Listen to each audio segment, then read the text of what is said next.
We've reached the 11th milestone of the roadmap. By now, you've practiced taming the anger monster and setting sibling protocols. But as the day ends, many parents hit one final, persistent hurdle: bedtime. It's that moment when the lights go out and a sudden wave of stalling tactics begins: requests for water, asking for extra hugs, or a constantly racing mind. In the quiet dark, the brain fills with unhandled thoughts.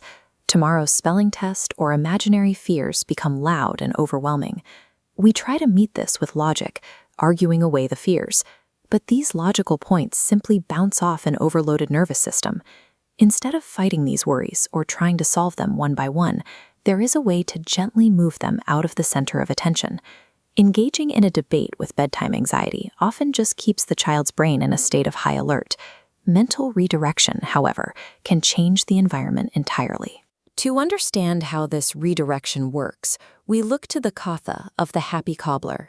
He was a man of very limited means. He spent his long days bent over a workbench, performing grueling manual labor that left him physically spent by sundown. Yet every single night, neighbors would hear something unexpected. Despite his exhaustion, he would sing.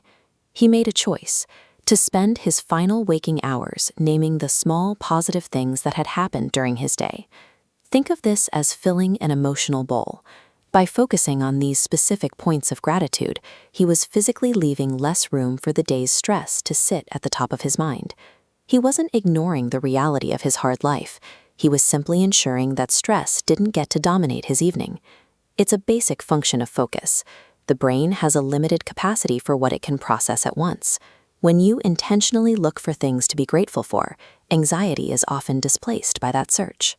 Now, let's apply this to the child who is currently using every excuse to stay awake. When the nighttime worrying begins, step back from being the disciplinarian or the person who has to fix every problem.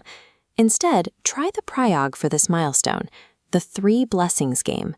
Lie down next to your child and ask a single simple question. What are 3 things that made you smile today? These don't have to be big, like tasting a sweet mango. Each time a child repeats this search for a positive memory, they're reinforcing a mental habit. Over time, it becomes easier for their brain to return to a calm state. You'll start to notice the shift: a child who drifts off feeling grounded and safe, rather than restless. By making this a nightly ritual, you are helping them develop the tools to handle their own internal stress as they grow. For your Vichar homework, try being the cobbler tonight. Ask for the 3 blessings and observe if the energy in the room feels a little lighter. But we also know that you, the parent, are often the most exhausted person in the house. It is difficult to provide this calm when your own energy is depleted.